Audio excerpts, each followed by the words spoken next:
మన ప్రభువును రక్షకుడైన యేసుక్రీస్తు నామములో మీకు శుభములు వందనములు తెలియజేస్తున్నాను. అనుదిన ధ్యానమునకు స్వాగతం. సమూయేలు 2వ గ్రంథం 7వ అధ్యాయం ఈ దిన మన ధ్యానాంశంగా ఉంది. యెహోవా నలుదిక్కుల అతని శత్రువుల మీద అతనికి విజయం ఇచ్చి అతనికి నెమ్మది కలుగజేసిన తర్వాత, అంటే దావీదు తన నగరియందు కాపురం ఉండి నాతాను ప్రవక్తను పిలిపించి నాతాను ప్రవక్తతో ఇలాగ అంటున్నాడు: నేను దేవదారు మ్రాణుతో కట్టిన నగరియందు వాసము చేయుచుండగా దేవుని మందసము డేరాలో నిలిచి ఉన్నదనగా. నాతాను ప్రవక్త అంటున్నాడు, యెహోవా నీకు తోడుగా ఉన్నాడు, నీకు తోచిందెల్లా చేయమంటున్నాడు. దావీదు అంతరంగంలో ఉన్న ఈ గొప్ప ఆలోచన ఏంటంటే, తాను ఒక ఉన్నతమైన శ్రేష్టమైన భవంతిలో నివాసం చేస్తున్నాడు. మందసము తెరల మధ్యలో ఉంది, అంటే దేవునికి ఒక బ్రహ్మాండమైన మంచి మందిరాన్ని కట్టాలన్నది ఆలోచన. దేవుడు దావీదుకు నలుదిక్కుల నెమ్మది కలుగజేశాడు. యుద్ధములు లేకుండా మాన్పాడు, కాస్త విశ్రాంతినిచ్చాడు. దావీదు ఒక మంచి ఆలోచన చేస్తున్నాడు. వాక్యం వింటున్నటువంటి నా ప్రియ సహోదరి సహోదరులకు విశాల దృక్పథంతో నేను చెప్పే విషయాలను గ్రహించాలని నేను కోరుతున్నాను. దేవుడు చక్కగా మీలో అనేకులను ఆశీర్వదించాడు. అనేక కుటుంబాల్లో ఇద్దరు ఉద్యోగాలు చేస్తున్నారు, కొన్ని కుటుంబాల్లో వాళ్ళ పిల్లలు కూడా ఉద్యోగాలు చేస్తున్నారు, లేదా చాలా మంది చేస్తున్నటువంటి వ్యాపారాలు చక్కగా వృద్ధిలోకి వస్తున్నాయి. నేనేమంటున్నానంటే, మీరు వెళ్ళే మందిరమనే కాదు, మీ వీధుల్లో, మీ గ్రామాల్లో, మీ పట్టణాల్లో దేవుని ఆరాధనా స్థలాలు కట్టబడుతున్నప్పుడు ఏ అరమరికలు లేకుండా, డినామినేషన్స్ బ్యాక్గ్రౌండ్స్ చూడకుండా దేవుడు మీకు నెమ్మది ఇచ్చాడు గనక, దేవుడు మిమ్మల్ని దీవించాడు గనక, దేవుని నివాస మందిరాలు, ఆరాధన మందిరాలు కట్టబడేట్టుగా మీరు దాతృత్వాన్ని కలిగి ఉండండి. లూకాసు సువార్త 7వ అధ్యాయంలో శతాధిపతి మనకు ఒకరు కనపడతాడు.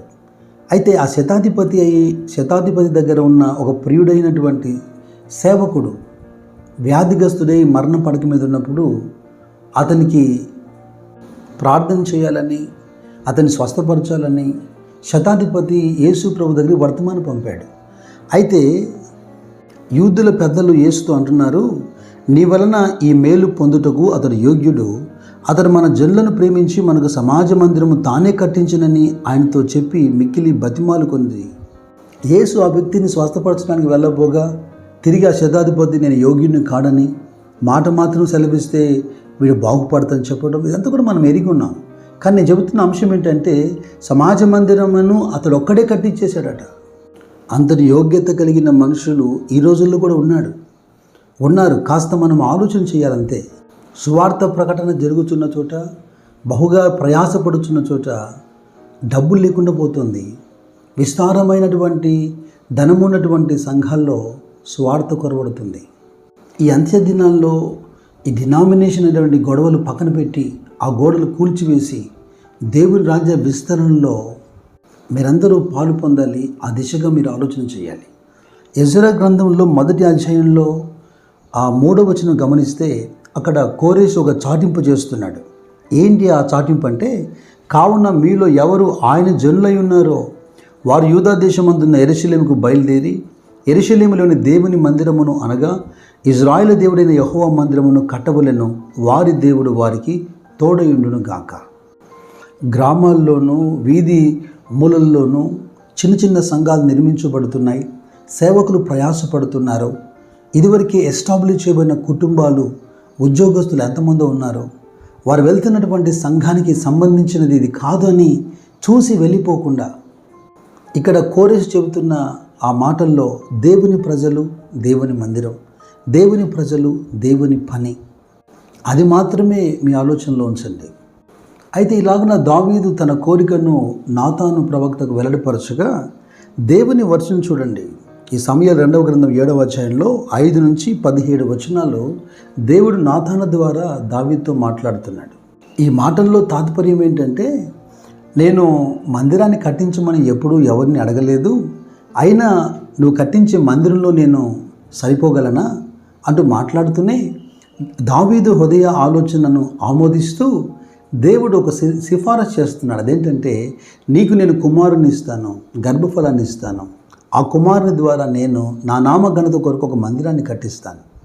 13వ వచనం నుండి 17వ వచనం వరకు దీన్ని డేవిడిక్ కవోనెంట్ అంటారు. దావీదుతో దేవుడు చేసినటువంటి ఒక నిబంధన.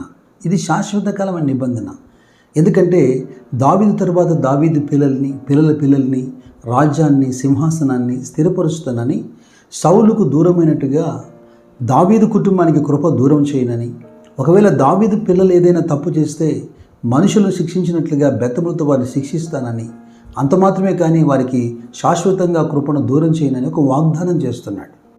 ఈ వాగ్దానం ఎంత గొప్పదంటే, అలా చేయబడిన వాగ్దానంలోనికి క్రీస్తు దిగొచ్చాడు.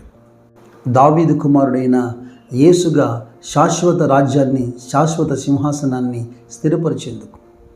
అయితే అంశము వచ్చింది కనుక ఒక మాట చెప్పాలనుకుంటున్నాను. ఈ రోజుల్లో ఏదైనా ఒక స్టేట్మెంట్ ఇవ్వడం లేదా ఒక ప్రశ్న వేయడం అనేది అందరికీ కూడా చాలా ప్యాషన్గా మార్చబడింది. అందులో ప్రాముఖ్యమైన ప్రశ్న ఏంటంటే సేవ వారసత్వమా. దీనికి సంబంధించి ప్రత్యేకంగా ఒక సందేశమే నేను ఇచ్చి ఉన్నాను గతంలో. అయినా ఇక్కడ ఒక మాట జ్ఞాపకం చేస్తాను. దావీదుతో దేవుడిస్తున్న వాగ్దానం ఏంటి? నీ తర్వాత నీ పిల్లల్ని నేను స్థిరపరుస్తాను నిత్యము అంటున్నాడు. ఒకవేళ మీరు అనొచ్చు, దావీదు చేసింది సేవ కాదు కదా, దావీదు రాజుగా పరిపాలన చేశాడు, పరిపాలనకు దేవుడు వారసత్వం ఇచ్చాడు, సేవ కాదు అని. అలాగైతే హెబ్రీ గ్రంథకర్త ఏమంటున్నాడు?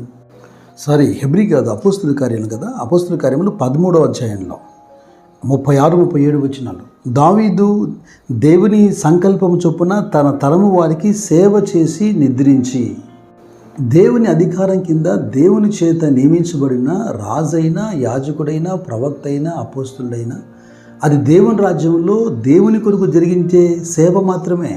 మీరు తొందరపడొద్దు, మంచి మనసుతో వినండి. నిర్గమకాండములో యాజకత్వం గురించి మాట్లాడుతున్నప్పుడు అహరోను అతని పిల్లలు అన్నాడు దేవుడు. ఇక యెషయా గ్రంథం 59వ అధ్యాయము చివరి వచనంలో, నేను వారితో చేయు నిబంధన ఇది, నీ మీదనున్న నా ఆత్మయు, నేను నీ నోట ఉంచిన మాటలను నీ నోట నుండి, నీ పిల్లల నోట నుండి, నీ పిల్లల నోట నుండి ఈ కాలం మొదలుకొని ఎల్లప్పుడూ తొలగిపోవని యెహోవా సెలవిచ్చుచున్నాడు. నీ మీద ఉన్న ఆత్మ, నీ నోట నేను ఉంచిన మాటలు నీ పిల్లలకు అందజేస్తాను అంటున్నాడు. సేవ వారసత్వముగా ఉండకూడదు అనే మీ అభిప్రాయంతో కొంతమేరకు నేను ఏకీభవిస్తాను. అలాగెందుకు మీరు బాధపడుతున్నారు కూడా నేను చెబుతాను. బాగా ఎస్టాబ్లిష్ అయిపోయి స్థిరపడినటువంటి, బాగా ధనమున్నటువంటి సంఘాన్ని చూస్తున్నప్పుడు, మరి అందరి విశ్వాసుల ద్వారా కదా ఇది వృద్ధి పొందింది, వారి పిల్లలకి ఎందుకు వారసత్వం ఇవ్వాలన్న అభిప్రాయం అక్కడే కలిగింది. అది అలాగైతే ఒక 10 మంది కూడా లేని చిన్న చిన్న సంఘాల్లో అనేక సంవత్సరాలుగా ప్రయాసపడి కష్టపడుతున్నటువంటి తండ్రి తర్వాత అదే కష్టాలు తన పిల్లలు అనుభవించాలని సేవకు పురిగొల్పుతున్న కుటుంబాల గురించి మరి మీ అభిప్రాయం ఏంటి? ఈ అధ్యాయంలో సమూయేలు 2వ గ్రంథము 7వ అధ్యాయంలో 18వ వచనం నుండి 29 వచనాలు, David's thanks giving to God. మొదటి అధ్యాయం ప్రారంభములో గాడ్స్ కవనెంట్ విత్ డేవిడ్, దేవుని నిబంధన. అయితే చివరి మాటలన్నీ కూడా దావీదు కృతజ్ఞత, స్తుతి లేదా ప్రార్థన. అయితే దావీదు, నా కుటుంబం ఏ పాటిది, నేను ఏ పాటి వాడిని, ఇజ్రాయెల్ మీద నన్ను రాజుగా స్థిరపరిచావే, అంత మాత్రమే కాకుండా నన్ను ఇంతగా దీవించినా నీ దృష్టికి అది అల్పంగా కనపడుతుంది, నా తర్వాత నా పిల్లల్ని కూడా నువ్వు దీవిస్తానంటున్నావే. 23వ వచనం చూడండి, నీకు జనుల గుట్టకై వారిని విమోచించినట్లును, నీకు ఖ్యాతి కలుగునట్లును, నీ జనములను బట్టి నీ దేశములకు భీకరమైన మహాకార్యములను చేయనట్లును, దేవుడవైన నీవు ఐగుప్తు దేశంలో నుండి, ఆ జనుల వశంలో నుండి, వారి దేవత వశంలో నుండి నీ విమోచించిన ఇజ్రాయేలును బట్టి. ఇక్కడ ఇలా మాట్లాడుతున్నప్పుడు దావీదే రాజు, కానీ అంతా దేవుని పరిపాలన గురించి మాట్లాడుతున్నాడు. తాను రాజు కానీ పరిపాలిస్తున్నదంతా దేవుడేని దావీదు గ్రహిస్తున్నాడు. చివరిగా దావీదు ప్రార్థన ఏంటంటే, తన తర్వాత తన పిల్లలు రాజులుగా స్థిరపడాలని ప్రార్థన చేయట్లేదు. యెహోవా, నిత్యము నా కుటుంబము నీ సన్నిధిలో నీ ఎదుట స్థిరపరచబడాలి, ఆశీర్వదించబడాలి.